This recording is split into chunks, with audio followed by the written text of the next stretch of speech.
Welcome to Secrets True Crime, the disappearance of Jessica Hamby. I am your host, Amber Sitton. What is done in darkness will eventually come to light. That is the purpose of this podcast, to shine light on the disappearance of Jessica Hamby. Listener discretion is advised. The subject matter may involve violence, sexual content, murder, and adult themes. This episode does contain foul language. It is not suitable for younger listeners. This is episode 11 of season 3 of a serialized podcast, and the episodes are designed to be listened to in order.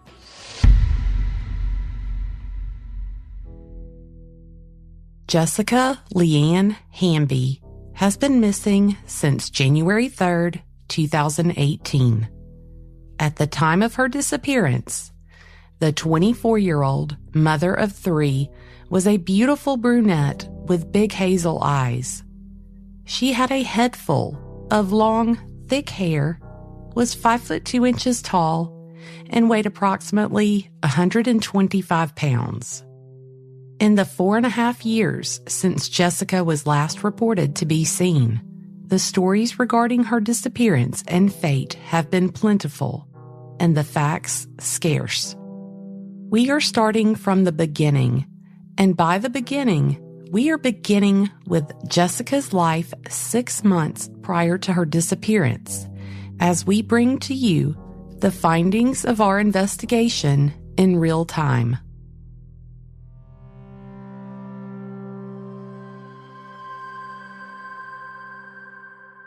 In this episode, we are going to do something a little different. We received a lot of questions from listeners, followers on social media, and supporters of our Patreon site. We try to answer those as quickly as we can, but sometimes that just isn't possible since we are actively investigating and learning new information, then recording and bringing you that information through the podcast. In episode 10, we announced that we were setting up a phone line where you could leave us your questions for us to answer in a special Q&A episode. This episode will be the first of a 2-part questions and answers series answering the most frequently asked and probing questions and providing you those answers and revealing new information not discussed before. Before we get started, though, we want to clarify a point from episode 10 with some new information. Last time we talked about Eric Edwards' Tahoe and Rocky West, who was arrested and charged with stealing it. We told you that, according to the information provided by former SBI agent Robbie Barton, the Tahoe was recovered in Birmingham at a car wash. There is another story that we have heard about law enforcement finding the Tahoe, that it was found at Rocky's mother's house. We wanted to confirm which of those stories were true after yet another post to social media was made by Tiffany Cochran. In that post, Tiffany claimed that the Tahoe was found buried at Rocky's house. She also stated that she had been arrested for stealing the Tahoe, and unlike Rocky, she had done 3 years in prison for that charge. Before attempting to obtain records from the Birmingham Police Department, Michael reached out to Rocky's attorney for that charge, Tony Glenn. Mr. Glenn was not available and has not yet returned Michael's call, but according to a person in Mr. Glenn's office, the Tahoe was in fact found at Rocky's mother's home. We will continue our effort to confirm exactly where the Tahoe was located and the state of it, and will provide updated information in a future episode. After the last episode, Tiffany Cochran called and left a message on the Q&A line. Yes, this is Tiffany Cochran, and I just listened to the last podcast. The reason why I didn't remember that I went to jail, because at the time of that, I was on some medication, and I didn't remember. So that's why I didn't throw that out. And I'm getting really sick and tired of hearing mine and my sister's name and we had nothing to do with it. We hope and pray every day that she gets found, just like everybody else. And if it keeps on, it's really getting to be more like slandering to me. So I feel like y'all need to get a hold of one of us and actually talk to us one-on-one before you go and put stuff on podcasts that's not true at all. And another thing is the Tahoe situation. Raymond and Louise did not know anything about the Tahoe getting stolen. Me and Rocky West stole the Tahoe. I took the charges. I went to prison. Rocky never did. Rocky's never been to prison. And there's so much more that y'all are throwing out, like me and Stephanie, when it has nothing to do with us. And I had the best alibi, but I didn't remember I went to jail. At that time, I'd been to jail back and forth 3 or 4 times. So I wasn't even thinking, you know? Yes, I got cut off, but what I was saying was, the thing is, y'all keep bringing up our names, and y'all need to be contacting some other people because, you know, we didn't have nothing to do with it. We're not that type of person. And, you know, I went to jail like a couple times in that last couple months. Had to go to prison for stealing the Tahoe. I didn't even know the girl. And why we say the girl is because I've never even met her. I've never seen her in person. I couldn't tell you nothing about her because I don't know her. So I'm not going to sit here and say, Jessica this, Jessica that. Because when you don't know somebody, you don't say their name because you don't know them. So if you would like to get in contact with me and meet me and have a one-on-one conversation with me, I would gladly do that. So I'm going to give you my phone number. When people call me, it's not been ringing, so you might have to leave me a message. But leave me a message, and I will gladly meet you anywhere you want me to meet you, give you any statement, anything that I know. But when I don't know a girl, I don't say her name like that because I don't know her. Never seen her before. So all this stuff that y'all are saying needs to stop. And it needs to stop now because it's really, really, I'm fixing to get a lawyer about it. So you need to contact me as soon as possible and meet me, and we can discuss. Tiffany also made a couple public comments on our YouTube channel.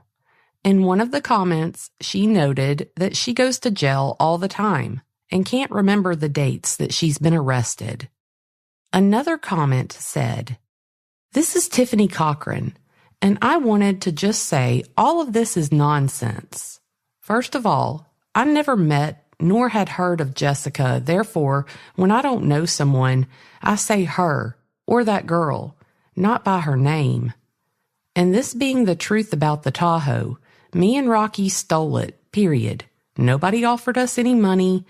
We were just going down Elgin Cochran Road and seen the Tahoe on the side of the road because Rocky wanted to get back at Eric and go steal some stuff out of his room. Trannon, my husband at the time, was in jail and needed $700 to get him out, so we thought going to Eric's house and getting back what Eric stole from Rocky. But once we seen the Tahoe, we thought we could use the parts off of it and we could get Trannon out of jail. So anyway, we got the Tahoe and Rocky buried it in his field, so it was messed up after that period. His mother knew the Tahoe was there too, so of course we were on the most wanted and hid from the police. I was on probation at the time. Rocky was not, so his mother said she would bond me out, but never did, not try. My mother came and got me out, and I took the charges for both of us, and I spent 3.5 years on that Tahoe. Raymond never wanted to sell that Tahoe or anyone in the family, but I know for a fact that Tahoe was never at a shop. It was buried in Rocky's field. He knew before anyone that she was missing. Since Tiffany contacted us and obviously wanted this information to be publicly known, we want to address both her voice message and her comments. Tiffany was, in fact, arrested and charged with theft of property first on March 12, 2018, for stealing the Tahoe. She was also charged with obstructing justice on the same date when she used the name and social security number of her sister, Stephanie Cochran, to avoid summons, arrest, prosecution, or to impede a criminal investigation. Tiffany was released from jail a month later and appears to have gotten into trouble again over the summer of 2018. In August 2018, she was arrested for financial exploitation of an elderly individual, second degree. The complaint for that arrest also includes 16 counts of fraudulent use of a credit card, theft of property third degree, 2 counts of unauthorized use of a vehicle, theft of property fourth, and forgery fourth. According to the complaint, Tiffany stole cash, keys, and at least 1 credit card from an elderly resident of Marion County and drove the woman's vehicle without permission. In December 2018, Tiffany was indicted on the charge related to stealing the Tahoe.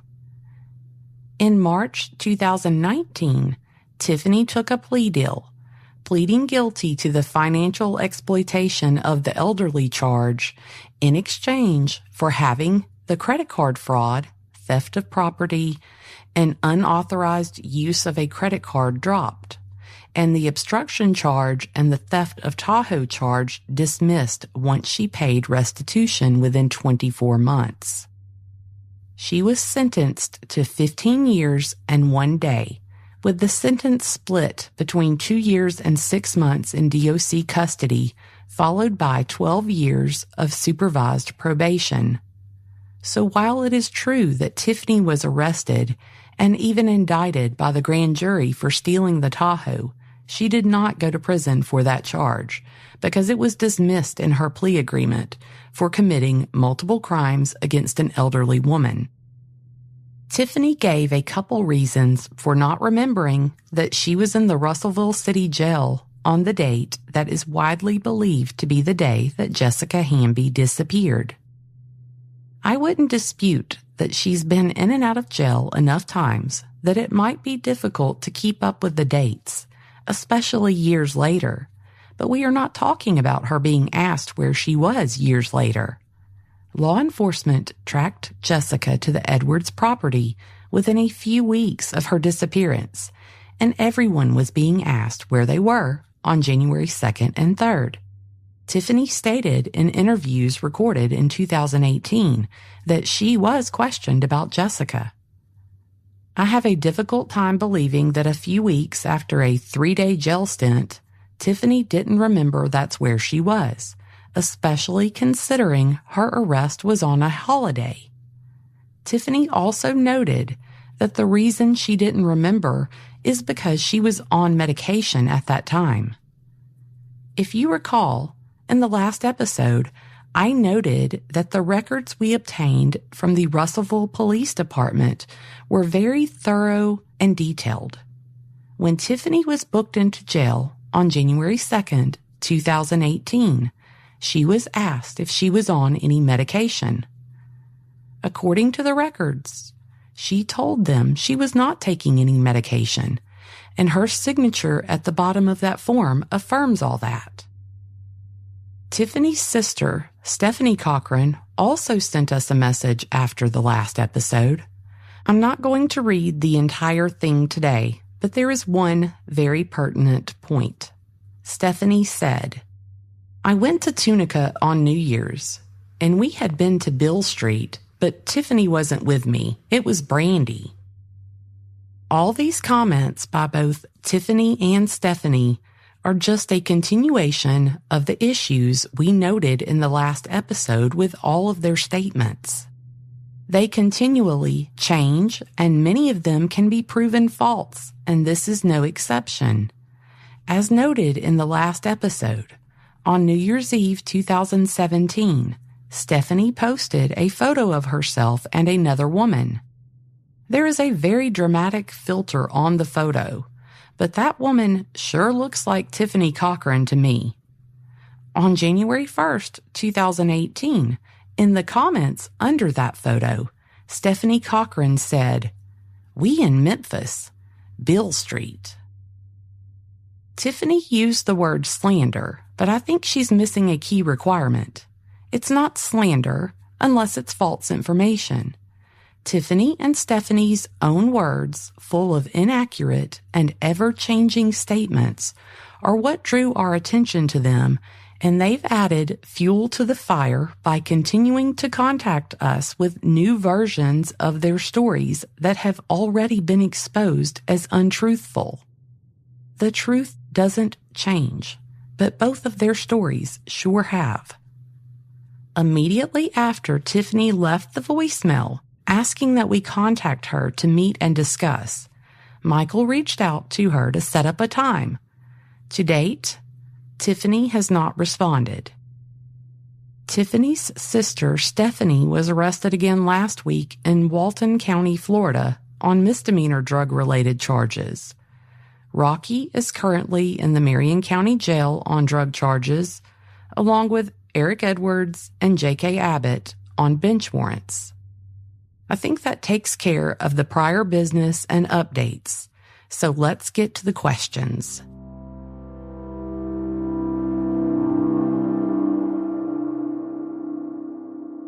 All right, so the first question, actually the first set of questions that we'll cover deals with the detox facility. So we'll start with, who did Jessica get into a fight with at the rehab detox center that caused her to leave?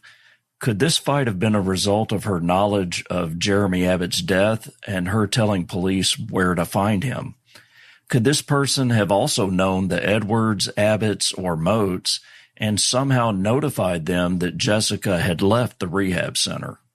So we don't know the name of the woman that Jessica allegedly got into an argument or altercation with. We're still a little troubled by the conflicting and changing stories regarding that whole event. So we still have a lot of unanswered questions there.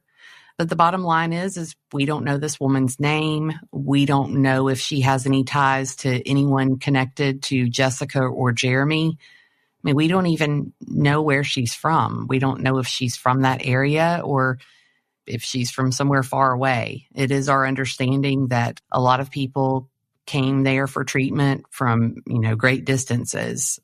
It's something we'd like to have more information on, but we just don't have it right now.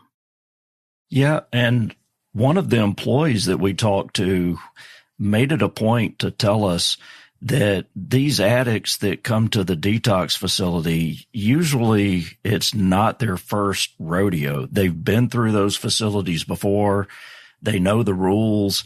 And more importantly, they know what it takes, what would have to happen for them to leave if they decided they didn't want to complete the program and they wanted to leave.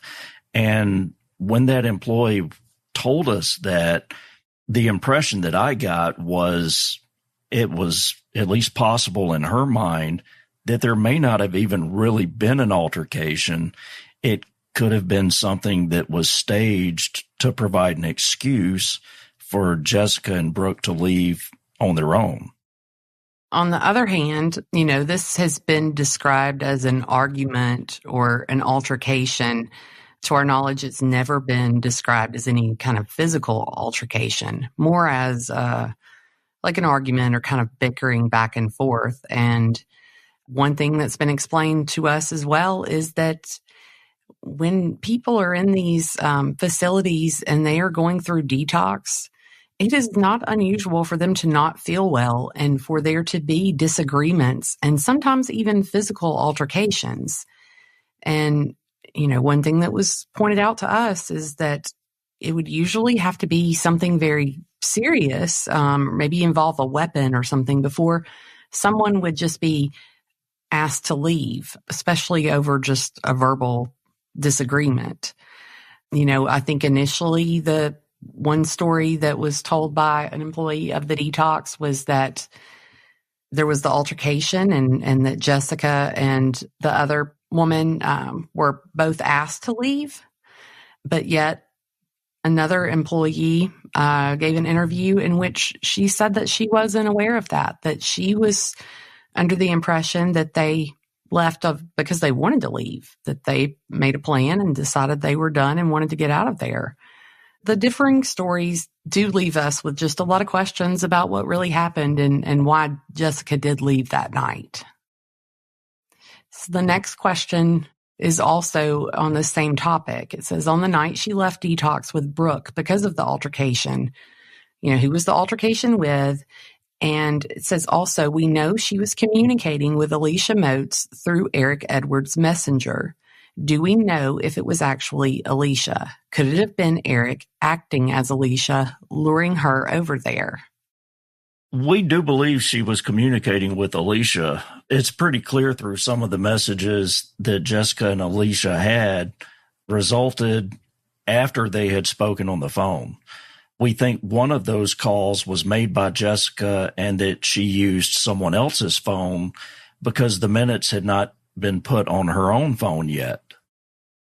So the next question, it says, does anyone else find it odd that she reached out to Alicia Moats?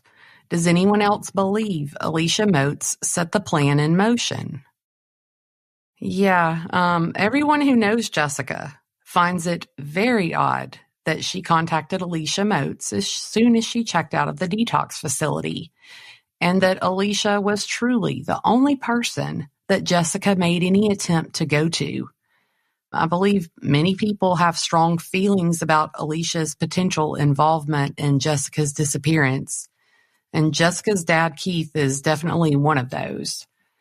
We do know that Jessica had spent some time around Alicia. She had been at the Resurrection Ranch detox in Hackleburg with her back in the spring into the early summer of 2017. And then we know that Alicia was at the same house that Jessica was at in Phil Campbell on the day that Jessica left for detox. So, it is something that we do wonder. I mean, was Jessica immediately contacting Alicia? Was it due to something that they had going, or some conversation they had, or some bond that had happened on the 28th, the day that Jessica checked into the detox facility? But Jessica had so many other friends and family that she was close to. It is unusual and hard to understand why she chose Alicia Moats of all people. Yeah.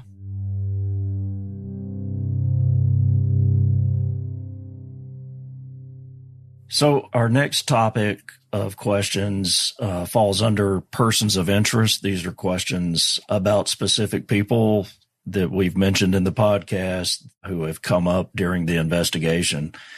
And I'll start off with the first one. Do you feel that Travis Jackson was with Jessica at any point that morning? In looking at the evidence and everything that came up during the investigation about Rodney traveling through Red Bay all the way down to the job site for the bridge and Gilbert's trailer, and the timing of that with the messages between Travis and Jessica, it certainly seems like a very real possibility, especially when you factor in that there was definitely a stop by Rodney in Red Bay very, very close to where Travis was staying. So it definitely seems like a real possibility that Rodney could have picked Travis up and the two then traveled to the North Fork area where Jessica was staying. But in the interview that I conducted with Travis, I confronted him specifically with that scenario and asked him about that, and he emphatically denied being there or seeing Jessica that morning.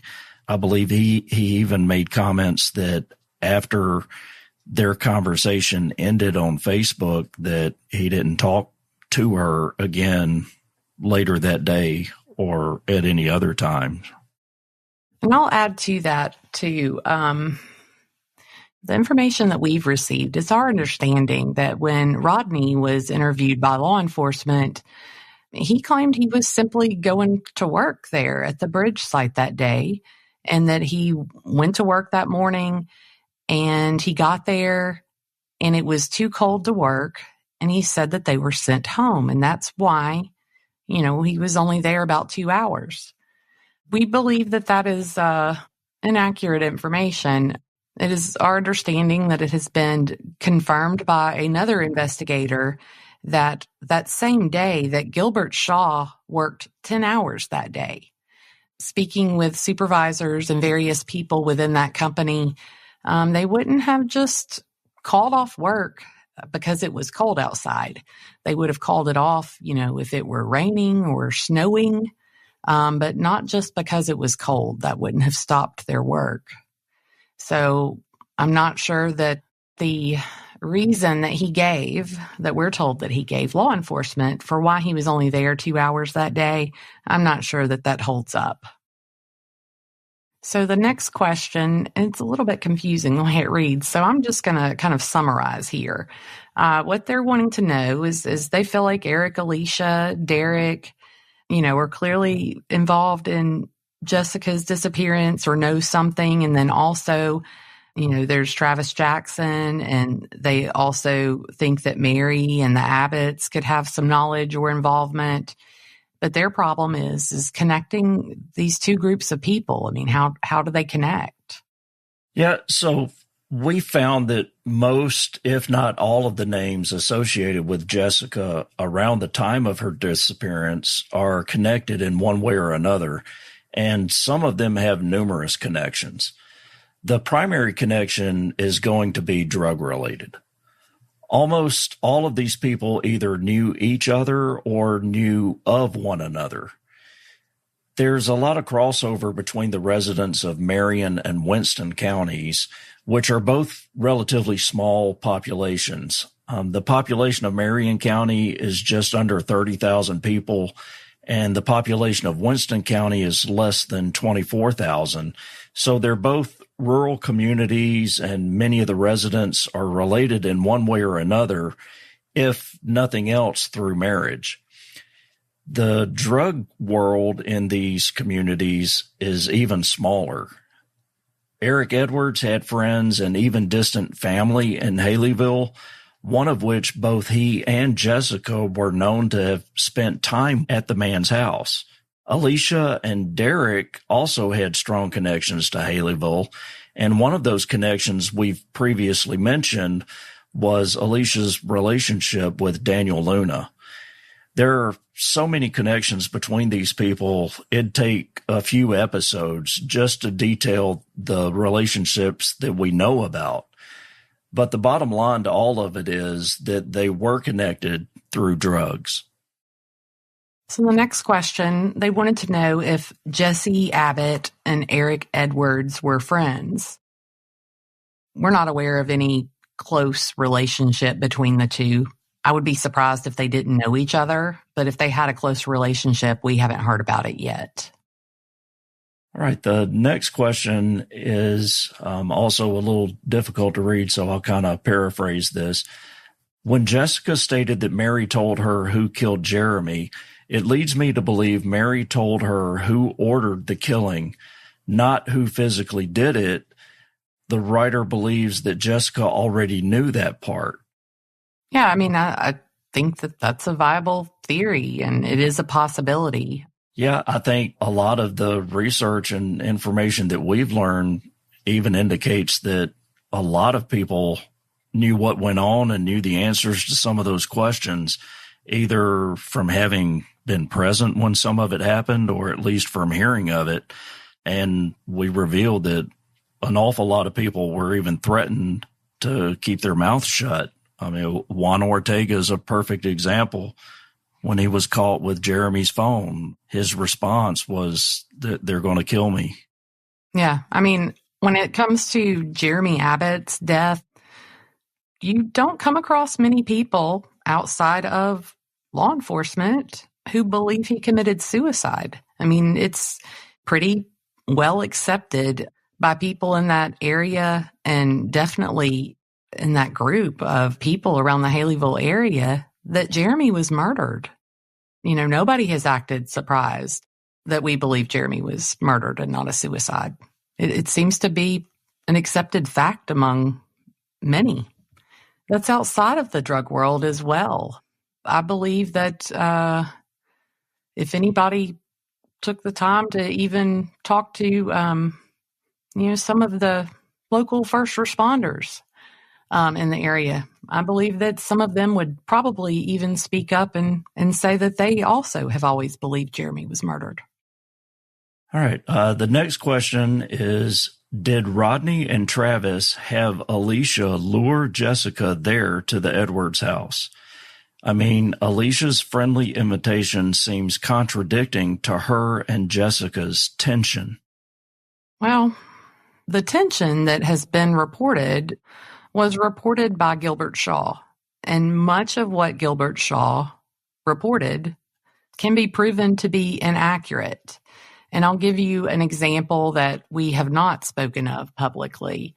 One thing that Gilbert told Michael was that he and Shane Reynolds used to hang out together a lot. Shane was at his camper a lot, and Eric was at his camper a lot. And he told Michael that after the 3rd, after the night of the 2nd, and the morning of the 3rd, Eric and Shane Reynolds quit taking his phone calls and quit coming by. Well, that's pretty easy to prove that is a flat out lie, because we have Shane Reynolds' Facebook messages, and Shane was an avid Facebook user. And I don't have it in front of me, but I have looked it up to see how many times Shane told somebody he was at Gilbert Shaw's trailer at his camper after the 3rd. And I think I found at least 10 different days. And then you add in there is some location data for Shane that was in Facebook. It was not recording location data at the time that Jessica went missing, but it did start recording the data in February, if my memory serves me correctly. And Shane was still spending a lot of time at Gilbert. So it's interesting that Gilbert chose to mislead on that as well. So Gilbert is the one who said that there was tension between Jessica and Alicia, and there could have been, but you have to take the things that Gilbert said with a grain of salt, because so much of it that he said is not truthful. As far as Rodney, Travis, Alicia, the Edwards, as far as Jessica being lured there, that's something that I think that we've thought about and have discussed back and forth since we started this. Jessica seemed to have a plan from the moment she got her phone back in her hands. And the plan was getting to Alicia Moats. Was this something that was planned between Jessica and Alicia while they were at that residence together in Phil Campbell on the day that Jessica entered the detox facility? Did Jessica somehow have contact and communication with Alicia and others while she was in the detox? We know she wasn't allowed access to her cell phone.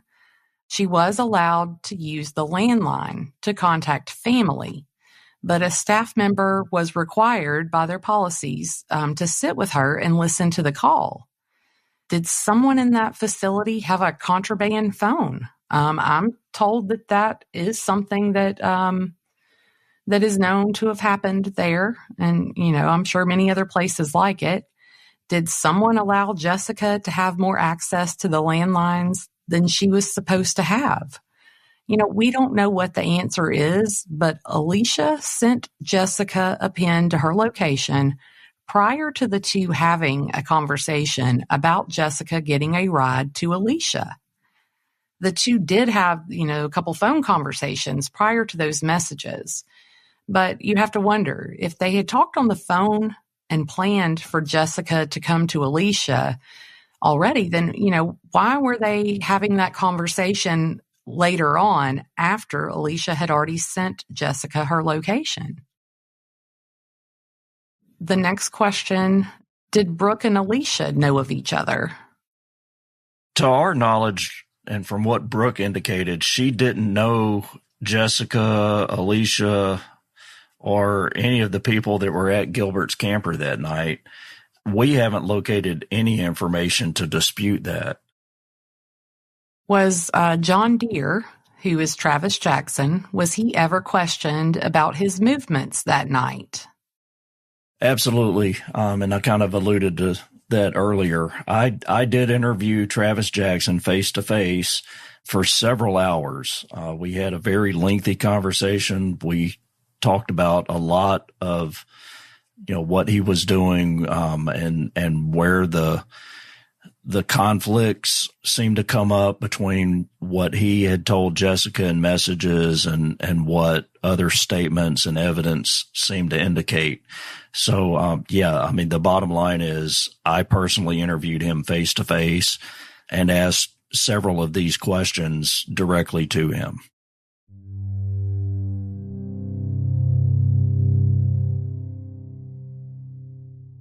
So our next section is going to be about the places of interest. And the first question says, I'm sure that the hunting club property has been checked for deer or trail cameras? Yeah, to our knowledge, other than a visit by myself, we don't know that anyone has done an actual search of the property. Since very early on, it was said that Jessica spent most of the night and morning at the Edwards property on Elgin Cochran Road. And that's one reason I would say that it is probably unlikely that there has been an official coordinated search of that area, because for so many years now, that's where the focus has been. The NELOS reports that indicate otherwise that place her near the hunting club and appear to have been disregarded for all these years. We can't rule out the hunting club, but we don't believe that that was her true location, because she was connected to an IP address much of that time. The limited information we are able to obtain related to the IP address indicates it was someone's home internet as opposed to a mobile device IP. It was so brutally cold on January 2nd and 3rd of 2018. We suspect that her time outside in the elements, like she would have been in the hunting club area, was probably minimal. The next question was very similar. It just says, has the area around the hunting club ever been searched? I think the same answer applies there. To our knowledge, there's been no formal search of that area. I did obtain consent from the property owner. I met with a representative from forestry at the hunting club location. I walked the area where NELOS indicated, and I even flew the drone to get some footage of the trails and the area around there. But other than our personal effort, we aren't aware of there being an actual search of that area. The next two questions are related to the bridge. We had two questions about that and a theory that we've heard from the very beginning. The first question, one of the questions I would like to ask, is in regards to the construction of the bridge on 43 when Jessica went missing. This may have been discussed in an earlier episode, but if so, I can't recall the details. I am from the area where Jessica was last seen, and it has been rumored all these years that Jessica may have been buried in or under the bridge during its construction. I was curious as to what phase or stage of construction of the bridge was in it during this time. Could this rumor even be a possibility? If so, is there any way it could be investigated? Does any sort of test exist that could determine if remains were present without the demolition of the bridge? I remember an episode where Kim mentioned that she was told that Jessica's body would never be found. Since Eric, Gilbert, and others who were last seen with Jessica worked on the construction of the bridge at one point in time, it seems very likely that they would have had the knowledge of how to place Jessica there without being found when they had the opportunity to do so. The second question says, has anybody thought to look in the bridge? I know there's a device people can use to see voids in the concrete or possibly more than that. Since listening, I have heard a rumor that she might be in the bridge, and I feel like that shouldn't be overlooked, considering there was a moment you mentioned someone had used equipment on the job site while they were building the bridge and that stuff was moved. I'm going to let Michael take this question. Yeah, so this theory and rumor usually presents itself as the idea that Jessica's body was concealed in the massive amount of concrete poured during the construction of the new bridge over North Fork Creek. That theory gained renewed energy when we revealed Gilbert's story about heavy equipment being operated at the work site in the early morning hours of January 3rd, 2018. The best we've been able to determine from the contractors for the bridge project, concrete work began sometime after Jessica went missing in the February timeframe. What we did learn from talking to both the primary contractor and the subcontractor responsible for concrete work was that for bridge projects, a Department of Transportation inspector must be present before and during the pouring of concrete on bridges. Those guys described the inspector checking the boreholes that the pillars are poured into, and that the inspector checked the bottom of the hole prior to pouring to be sure it was cleaned out, had solid contact with bedrock, and the rebar work was sufficient. These guys even talked about the inspector sometimes having to climb down into that hole so that he could make sure that it was ready for the concrete to be poured. They also told us that concrete is not poured in layered stages because that results in weakening. So the pillars of the bridge were all poured at once, and sections of the horizontal surfaces are poured one at a time. The inspector has to be there to observe that process from start to finish. The contractor stated that if someone messed with the concrete, putting something in it after it was poured, and the inspector and crews had already left, it would still be very obvious the next day when workers showed up. All of that information was also confirmed with a Department of Transportation inspector as being accurate. That's actually the process they have to follow.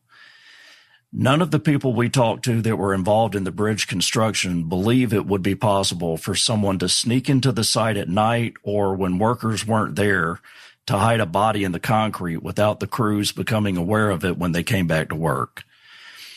I also want to point out here that the company that Eric, Gilbert, Rodney, and some of the others worked for was another subcontractor that was hired to clear and prepare the land for the work, not to pour concrete and not to perform work on the bridge itself. Gilbert was a heavy equipment operator, and his primary job was moving dirt around the site. We've spoken to the site supervisor, who did recall an instance where it looked like some of the equipment had been moved, but he wasn't sure when that occurred and seemed to think it was after Jessica had been reported missing in late January. As far as testing goes, ground-penetrating radar is often used to detect voids beneath horizontal concrete, like what might occur from erosion or settling of the earth after concrete is poured. I'm being very specific there about horizontal concrete. I'm talking about like a foundation slab for a house. The types of voids that GPR can find underneath a slab can weaken the foundation of the slab and even cause it to collapse. So that's most likely the test that the person that wrote in is talking about. What you have to understand is that GPR scanning of concrete has a very limited depth. Usually it's less than 2 feet. And its accuracy diminishes greatly as depth increases, and if the concrete contains stuff like wire mesh, multiple layers of rebar, and other materials, the type of stuff that you would definitely find in a bridge site because you want that to be very, very strong. That's probably the primary and definitely one of the reasons for having an inspector present when concrete for bridges and road work is done. basically it's a lot easier and more reliable to ensure the process is done correctly the first time than to go back later with something like ground penetrating radar to try and identify potential problems.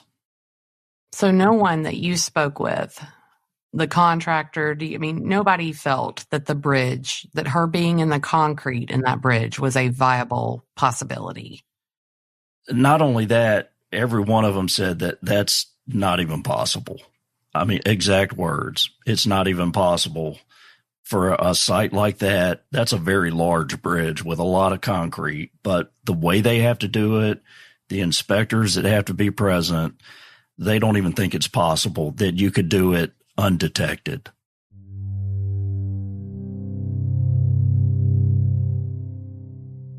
So we're going to move on to our next general topic, and it's about phones and messages. The first question.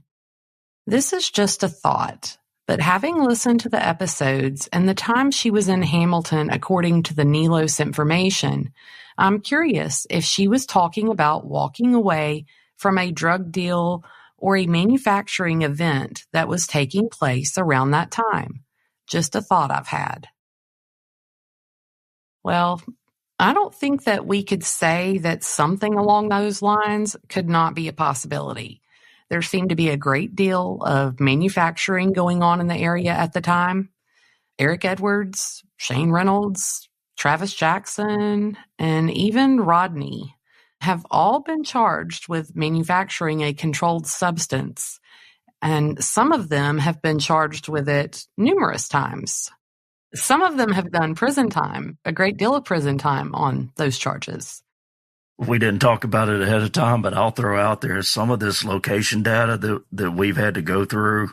It's not really relevant to the podcast, so we haven't talked about it. It occurred days, maybe even months after Jessica went missing.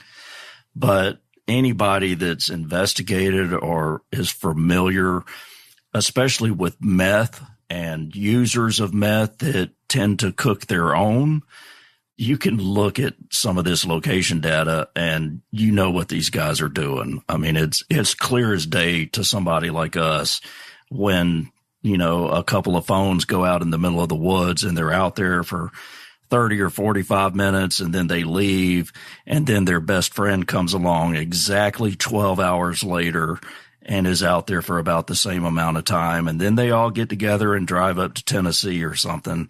I mean, we know what's going on. So very good question. Very good point.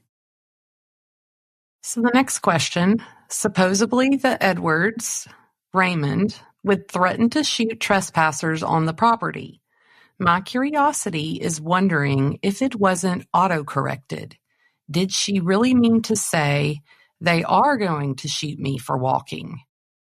If I'm not mistaken, she also tried to call Eric. So with this one, the exact message said, hey, they ain't gonna shoot me for walking. She did call Eric 2 minutes after she sent that message. We certainly can't rule out that the autocorrect might have altered the message, but I do question whether autocorrect would change anything to the word ain't, because ain't a word. Others have suggested that maybe the word walking was intended to be talking. The truth is we just don't know. I mean, I do believe the message, maybe it hasn't been properly interpreted all these years. The Edwards and the Moats have used this message to bolster their claim that Jessica left the Edwards property walking that morning while everyone else was asleep. We know that to be a lie because of Nelos. It proves that Jessica could not have been at the Edwards property when she sent that message. But it also shows that Eric Edwards, for one, was definitely not asleep. It shows that Eric's phone was at the Edwards property when Jessica sent him that message. And within minutes, his phone left his house and drove to the same general area that Nelos indicates Jessica was in when that message was sent. Obviously, the message had meaning, And while none of us may know what that meaning is at this moment, I think that Eric Edwards knew exactly what Jessica meant by it. And that's why he drove straight to her location. Exactly. The next question is very similar. Did Jessica's last text, the question writer wrote, "They aren't going to shoot me for walking." Did that text end with a question mark? Just curious. I've questioned that statement also. Who is they? It did not have a question mark, although I'll note that Jessica was messaging in the common style that didn't include a lot of punctuation. And I think who they is the million-dollar question right now. Exactly. It's not very common for someone, even in abbreviated text messages, to use an undefined pronoun like they if there's a chance that the person receiving the message isn't going to know who they're talking about. Who that they is very important.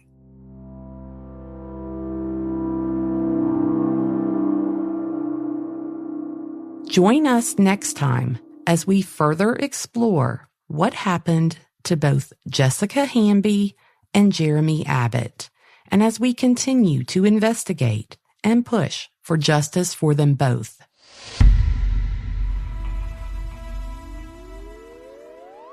If you have any information about the disappearance of Jessica Hamby or the death of Jeremy Abbott, please email me at secretstruecrime@gmail.com or call our confidential tip line at 205-282-0740. Michael and I will ensure that all information gets to the right place right away. If you are left still wanting even more content, please check us out on Patreon. We have it filled with great information on Susan and Evan, Eric and Gypsy, and we will be adding additional content about Jessica and Jeremy. This podcast is an independent podcast. That means that everything that goes into making this podcast is done and funded by me.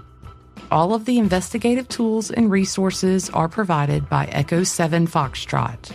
The tragedies we highlight and investigate have had a tremendous impact on the victims' loved ones and friends. We don't burden them with additional expenses to cover their cases. We donate our time and talents because we want to help and hope to find the answers they need that are so long overdue. For as little as $5 per month, you can receive exclusive access to members-only photos, videos, early access to episodes, and much, much more. By becoming a patron, you too are helping us help these families. Patreon.com/secretscrime. I'll also post the link on our Facebook page. If you are enjoying this podcast, be sure to follow or subscribe in your podcast player of choice, and by giving us a 5-star rating and review.